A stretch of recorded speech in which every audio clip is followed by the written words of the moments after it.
নমস্কাৰ দৰ্শকসকল সকলোকে স্বাগতম জনাইছোঁ আৰু ৰঙালী বিহুৰ শুভেচ্ছাও যাচিছোঁ। আজি বনাবলৈ লৈছোঁ জাতিলাওৰ লাড়ু। তেনেহ'লে আমি বনাবলৈ আৰম্ভ কৰোঁ। মই এটা ডাঙৰ জাতিলাওৰ এফাল জাতিলাও লৈছোঁ। এই জাতিলাওটো মই সৰু সৰু টুকুৰা কৰি কাটি ল'ম আৰু তাৰ পৰা ইয়াৰ বাকলি গুচাই তাৰ মাজৰ অংশটো মই গুচাই ল'ম, কিয়নো আমাক মাজৰ অংশটোৰ কোনো প্ৰয়োজন নাই। গতিকে আহক, প্ৰথমতে মই এয়া সৰু সৰুকৈ এনেদৰে টুকুৰা কৰি জাতিলাওটো কাটি ল'ম। আপোনালোকে ভালদৰে চাই যাওক।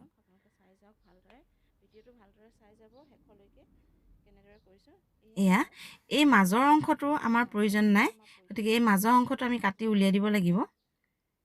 মাজৰ অংশটো একেবাৰে নাৰাখিব। এয়া দেখিছে নহয়, মই কেনেদৰে মাজৰ অংশটো এৰুৱাই ল'লোঁ, কাটি ল'লোঁ। এতিয়া ইয়াৰ বাকলিও মই ভালধৰণে গুচাই ল'ব লাগিব।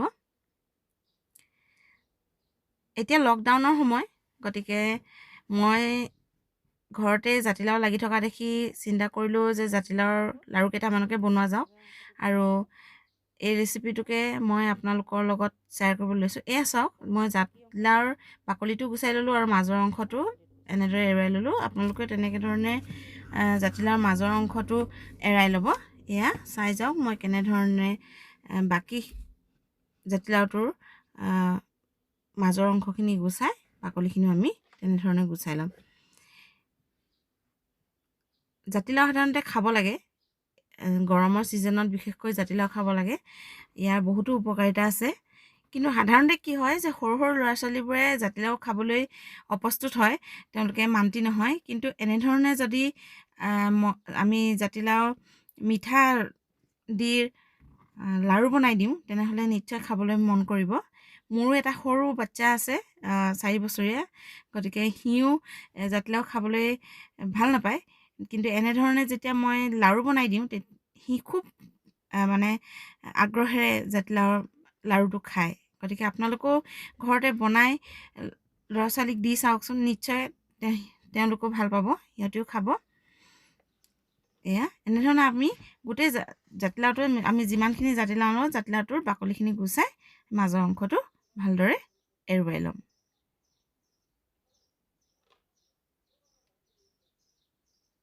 এয়া চাওক, মোৰ জাতিলাওৰ বাকলি গুচোৱা হৈ গৈছে। এতিয়া মই এইখিনি ভালদৰে ধুই চাফা কৰি ল'ম। মই এয়া বাউল এটাত পানী লৈছোঁ, জাতিলাওখিনি মই ধুনীয়াকৈ ধুই চাফা কৰি ল'ম। কিন্তু এটা কথা মনত ৰাখিব, জাতিলাও কেতিয়াও বেছি দেৰিলৈকে পানীত তিয়াই নথ'ব। এনে কৰিলে জাতিলাওটোৱে পানী শুহি লয় আৰু ইয়াৰ যিটো সোৱাদটো যথেষ্ট কমি যায়। গতিকে যিমান পাৰোঁ আমি সোনকালে জাতিলাওখিনি আমি পানীৰ পৰা টুকি থ'ম।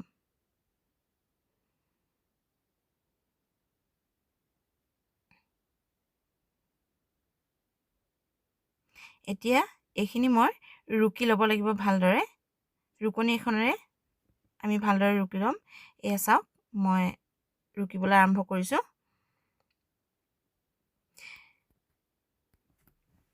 এনেদৰে আপোনালোকেও গোটেই জাতিলাওখিনি ৰুকি ল'ব।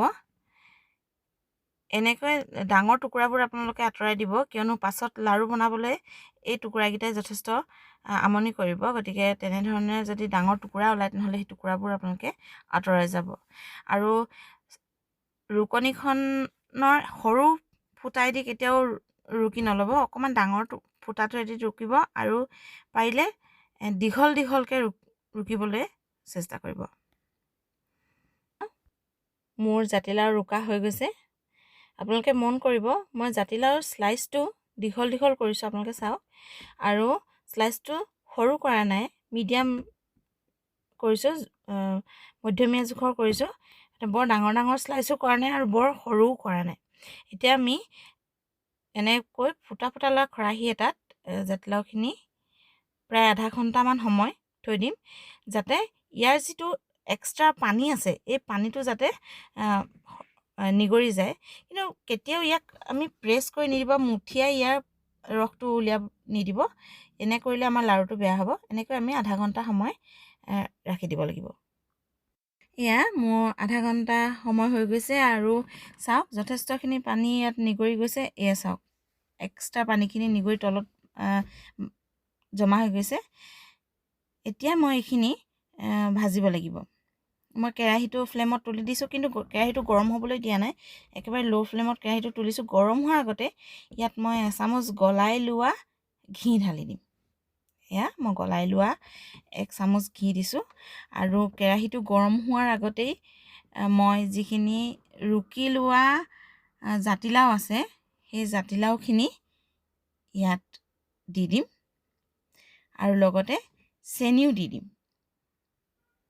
এয়া চাওক, মই জাতিলাওৰ যিখিনি ৰুকি লোৱা স্লাইচ আছিলে, স্লাইচখিনি ইয়াত দি দিছোঁ। মই ইয়াত এতিয়া চেনি দিম। এয়া একাপ, এটা বাউলত এবাউল চেনি লৈছোঁ, এবাতি। আৰু আপোনালোকে যদি ইচ্ছা কৰে তেনেহ'লে চেনি কমায়ো দিব পাৰে। যদি আপোনালোকে বেছি মিঠা খাবলৈ বেয়া পায় তেনেহ'লে চেনি অকণমান কমকৈও দিব পাৰে, কিন্তু একেবাৰে কমকৈ নিদিব, তেতিয়া লাড়ু কৰাত আপোনালোকৰ অসুবিধা হ'ব। এতিয়া গোটেইখিনি আমি ভালদৰে মিক্স কৰি ল'ম, যাতে চেনিখিনি খুব ভালদৰে জাতিলাওৰ স্লাইচখিনিৰ লগত মিহলি হৈ যায়। ইয়াত আপোনালোকে পানী নিদিব, কিয়নো জাতিলাওটোৰ পৰা যদিও অতিৰিক্ত পানীখিনি ওলাই গৈছে, তথাপিও জাতিলাওৰ পৰা পানী ওলাব। আৰু আমাৰ যিখিনি চেনি, এই চেনিখিনিও গলিব, গতিকে এটা চিৰাপ হ'ব। আৰু এই চেনিৰ চিৰাপটোতে আমি জাতিলাওখিনি ভালদৰে সিজিবলৈ এৰি দিব লাগিব। চেনিখিনি যেতিয়ালৈকে গোল খাই নাযায় তেতিয়ালৈকে আমি জাতিলাওখিনি লৰাই দিম। এয়া চাওক, জাতিলাওৰ পৰা পানী ওলাইছে আৰু যিখিনি চেনি দিছিলোঁ চেনিখিনিও প্ৰায় গলি গৈছে। গতিকে চেনিখিনি গোল খোৱালৈকে মই লৰাই থাকিম এনেধৰণে। তাৰপাছত ইয়াক আমি সিজিবলৈ অলপ সময় এৰি দিম আৰু মাজে মাজে ইয়াক লৰাই থাকিম। আৰু গেছৰ ফ্লেমটো আমি মিডিয়াম কৰি দিম। এতিয়া যেতিয়া চেনিটো গোল খালে, গতিকে এতিয়া আমি গেছটো মিডিয়াম ফ্লেমত ৰাখি দিম আৰু মাজে মাজে ইয়াক লৰাই থাকিম। এয়া চাওক, জাতিলাওৰ পানীখিনি যথেষ্ট শুকাই গৈছে। আপোনালোকে জাতিলাওখিনি ঘনাই লৰাব নালাগে, মাজে মাজে লৰাই থাকিলে হ'ব। এয়া খুব ধুনীয়াকৈ মোৰ জাতিলাওখিনি সিজি গৈছে, কিন্তু পানীটো শুকুৱাবৰ কাৰণে মই আৰু অলপ দেৰি ইয়াক ফ্লেমত ৰাখিব লাগিব। আৰু ইমানখিনি পানী থাকোঁতেই মই ইয়াত ইলাচি আৰু ডালচেনিৰ গুড়ি অলপমান দি দিম। মই প্ৰায় আধা চামুচ ডালচেনি ইলাচিৰ গুড়ি ইয়াত দি দিম আৰু খুব ভালদৰে মিক্স কৰি দিম। আপোনালোকে যদি ইচ্ছা কৰে অকল ইলাচিৰ গুড়ি দিবও পাৰে, মই কিন্তু ইলাচি আৰু ডালচেনি দুয়োটাই গুড়ি কৰি দিছোঁ আৰু খুব ভালদৰে মিক্স কৰি দিম। একেবাৰে শেষত ডালচেনি ইলাচিৰ গুড়ি দিয়াতকৈ অকণমান যদি আগতেই আমি ডালচেনি আৰু ইলাচিৰ গুড়ি দিওঁ, তেনেহ'লে ই খুব ধুনীয়া এটা চেণ্ট ওলায়, খুব ধুনীয়া গোন্ধায়। এতিয়া ইয়াত মই অকণমান কালাৰ দিব বিচাৰিছোঁ। মোৰ ওচৰত লেমন য়েল্লো কালাৰ অলপমান আছিলে, মই আধা চামুচতকৈ অকণমান কম মই ইয়াত দি দিছোঁ আৰু ভালদৰে ইয়াক মই মিক্স কৰি দিম, যাতে জাতিলাওখিনিৰ লগত ৰংটো ভালদৰে মিক্স হৈ যায়। যিহেতু লকডাউনৰ সময় চলি আছে, গতিকে ঘৰত সামগ্ৰীও যথেষ্ট কমি আহিছে, অভাৱ ঘটিছে। গতিকে আপোনালোকে ইচ্ছা কৰিলে সেউজীয়া ৰংটো গ্ৰীণ কালাৰ দিব পাৰে, নতুবা আপোনালোকে ওচৰত যদি বিট আছে তেনেহ'লে আপোনালোকে আৰ্টিফিচিয়েল কালাৰ ব্যৱহাৰ নকৰাকৈ যদি জাতিলাওখিনি ৰুকোতেই অকণমান যদি স্লাইচ সৰু টুকুৰা এটা যদি বিটৰ আপোনালোকে ৰুকি দিয়ে, তেনেহ'লে এক্সট্ৰাকৈ আপোনালোকে ইয়াত কোনো ৰং দিবৰ প্ৰয়োজন নাই, কিন্তু ৰংটো ৰঙা হ'ব। এয়া চাওক, ধুনীয়াকৈ ৰংটো উঠি আহিছে। ভালদৰে মিক্স কৰি দিম মই। এতিয়া ইয়াত মই খুব কম পৰিমাণৰ পাউডাৰ গাখীৰ মিক্স কৰি দিম, কিয়নো পাউডাৰ গাখীৰ দিলে লাড়ুটো খুবেই সোৱাদ হয়, ইয়াৰ সোৱাদ খুবেই ভাল হয়।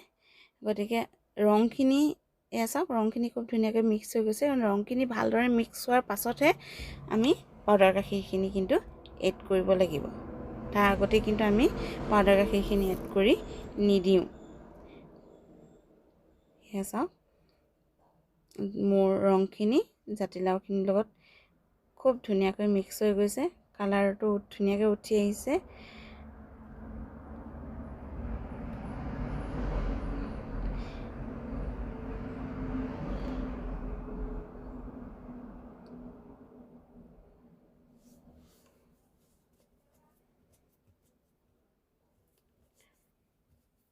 আমি এয়া মই কম পৰিমাণে মই প্ৰায় 2 চাহ চামুচ পাউডাৰ গাখীৰ লৈছিলোঁ। এই পাউডাৰ গাখীৰখিনি মই এতিয়া ইয়াত দি দিম আৰু খুব ভালদৰে মই ইয়াক মিক্স কৰি দিব লাগিব, কিয়নো গৰম বস্তুত পাউডাৰ গাখীৰটো দিয়াৰ লগে লগে অকণমান গুটি গুটি বান্ধে। সেইকাৰণে এই মিশ্ৰণটো খুব ভালকৈ ঘুটি দিব লাগিব, যাতে পাউডাৰ গাখীৰখিনি গুটি পাতি নাযায়, বা গুটি পাতিলেও আমি খুব ভালদৰে ভাঙি ইয়াক মিক্স কৰি দিব লাগিব। গুটি বান্ধি গৈছে পাউডাৰ গাখীৰখিনি, কিন্তু আমি ইয়াক ভালদৰে লৰাই এই গুটিবোৰ ভাঙি দিব লাগিব। পাউডাৰ গাখীৰ দিয়াৰ লগে লগে ইয়াৰ সোৱাদটো যথেষ্ট ভাল হয়, খাবলৈ যথেষ্ট সোৱাদ হয়। আপোনালোকে যদি ইচ্ছা কৰে তেনেহ'লে পাউডাৰ গাখীৰ নিদিওঁ বুলিলেও পাৰিব, একো আপত্তি নাই। পাউডাৰ গাখীৰটো মই ভাল পাওঁ কাৰণে মই পাউডাৰ গাখীৰটো এড কৰিছোঁ। যদি আপোনালোকে ভাল নাপায় তেনেহ'লে আপোনালোকে পাউডাৰ গাখীৰ ইয়াত নিদিয়াকৈও বনাব পাৰে। খুব ভালদৰে ইয়াৰ পাউডাৰ গাখীৰৰ যিবোৰ গুটিবোৰ আপোনালোকে ভাঙি দিব। এয়া চাওক, পাউডাৰ গাখীৰখিনিও প্ৰায় ভালদৰে মিক্স হৈ গৈছে আৰু ডাঠ হৈ গৈছে। এতিয়া ইয়াক আমি নমাই ল'ব লাগিব এটা বাউলত। এয়া মই মিশ্ৰণটো এটা বাউলত উলিয়াই দিলোঁ আৰু ইয়াক আমি অকণমান সময় ঠাণ্ডা হ'বৰ কাৰণে ৰাখি দিম। এয়া চাওক, প্ৰায় 45 মিনিট সময় ৰখাৰ পাছত মোৰ এই মিশ্ৰণটো ঠাণ্ডা হৈ গৈছে। এতিয়া ইয়াত মই বাদাম পিচি মই গুড়ি কৰি থৈছিলোঁ, সৰু সৰু টুকুৰা কৰি থৈছিলোঁ। ইয়াক মই ইয়াত মিক্স কৰি ভালদৰে মিহলি কৰি ল'ম হেতা এখনেৰে। ভালদৰে এক মিক্স কৰি ল'ব। আপোনালোকে চাওঁতে লক্ষ্য কৰিছে যে মিশ্ৰণটো এতিয়াও টান হোৱা নাই, ই অকণমান ঢিলাই হৈ আছে, কিয়নো ইয়াত মই আৰু কিছুমান বস্তু এড কৰিব লাগিব। এতিয়া মই নাৰিকলৰ গুড়া অলপমান দিম। নাৰিকলৰ গুড়াখিনি মই একেবাৰে দি নিদিওঁ, এই নাৰিকলৰ গুড়াখিনি মই অলপ অলপকৈ দি যাম। আৰু নাৰিকলৰ গুড়াখিনি মই আগতেই ভাজি থৈছিলোঁ শুকানে, ইয়াক ভাজি শুকুৱাই থৈছিলোঁ। গতিকে নাৰিকলৰ গুড়াখিনি মই অলপ অলপকৈ মিক্স কৰি যাম। এয়া চাওক, ভালদৰে ইয়াক মিক্স কৰি ল'ব, কাৰণ একেবাৰতে দিলে হয়তো বেছিও হৈ যাব পাৰে। কম কমকৈ আমি নাৰিকলৰ গুড়া দি ইয়াক এটা লাড়ু বনাই ল'ব লাগিব।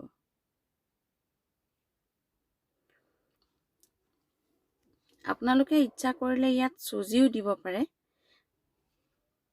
কম পৰিমাণে যদি চুজি আপুনি ইয়াত মিক্স কৰি দিয়ে তেতিয়াও লাড়ুটো খুবেই ভাল হয় খাবলৈ। এয়া চাওক, এয়া মই গোটেই সামগ্ৰীখিনি ভালদৰে মিক্স কৰি ল'লোঁ। এতিয়া মই ইয়াৰ লাড়ু বনাম, কিন্তু মই ইয়াতে পপি চিড কিছুমান লৈছোঁ, যাতে ইয়াক মই টপিং কৰিব পাৰোঁ। লাড়ুটো মই বনাই তাৰ ওপৰত পপি চিড দি গাৰ্নিছ কৰিম। এয়া চাওক, এনেধৰণে ধুনীয়াকৈ আপোনালোকে লাড়ু কৰি ল'ব। মই ইয়াতে কিছুমান পপি চিড লগাই আকৌ গোল কৰি দিম। সেয়া এটা ধুনীয়া ৰঙো উঠিছে, খুব ধুনীয়া হয় লাড়ুটো খাবলৈ। আপোনালোকে ঘৰত বনাই খাই চাব, খুবেই ভাল পাব খাবলৈ। এনেধৰণে ধুনীয়াকৈ দি দিব। আপোনালোকে যদি ইচ্ছা কৰে মগজদানাও দিব পাৰে ইয়াত, কিন্তু আপোনালোকে খিচমিচ নিদিব। খিচমিচ দিলে লাড়ুৰ সোৱাদটো কমি যায়, গতিকে খিচমিচ নিদিব। তাৰ সলনি অন্য ড্ৰাই ফ্ৰুট আপোনালোকে ইয়াত দিব পাৰে। এনেধৰণে লাড়ু বনাই ল'ব। আপোনালোকে গোটেই সামগ্ৰীখিনি এনেধৰণে লাড়ু কৰি ল'ব। নিজ ইচ্ছা অনুসৰি সৰু বা ডাঙৰকৈ লাড়ু বনাই ল'ব। কিন্তু এটা কথা মনত ৰাখিব যে জাতিলাওৰ মিশ্ৰণটো ঠাণ্ডা হোৱালৈ আপোনালোকে ৰৈ দিব। গৰমে গৰমে কেতিয়াও লাড়ু নবনাব, বেয়া হ'ব। গতিকে ঠাণ্ডা হোৱালৈ ৰৈ তাৰ পাছতহে মিশ্ৰণখিনি ভালদৰে মঠি লাড়ু বনাই ল'ব। ঘৰত এবাৰ নিশ্চয় লাড়ুটো বনাই খাই চাব। এটা খুব সুস্বাদু আৰু খুব স্বাস্থ্যসন্মত এটা লাড়ু। গতিকে মোৰ বিশ্বাস যে আপোনালোকে লাড়ুটো খাই খুবেই ভাল পাব আৰু খাই কেনে পালে সেয়া কিন্তু জনাবলৈ নাপাহৰিব, কমেণ্ট কৰিব। যিসকলে এতিয়ালৈকে মোৰ চেনেলটো ছাবস্ক্ৰাইব কৰা নাই তেওঁলোকে মোৰ চেনেলটো ছাবস্ক্ৰাইব কৰি ল'ব আৰু লাইক শ্বেয়াৰ আৰু কমেণ্ট কৰিবলৈ নাপাহৰিব। এয়া চাওক মোৰ লাড়ু হৈ গৈছে। এনেধৰণে আপোনালোকে গোটেই সামগ্ৰীখিনি লাড়ু বনাই ল'ব। চাওক দৰ্শকসকল, মোৰ জাতিলাওৰ লাড়ু প্ৰস্তুত হৈ গৈছে। পুনৰ এবাৰ বহাগ বিহুৰ ওলগ জনাই আৰু ভিডিঅ'টো শেষলৈকে চোৱাৰ বাবে ধন্যবাদ জনাই মোৰ ভিডিঅ' মই ইমানতে সামৰণি মাৰিছোঁ। ধন্যবাদ।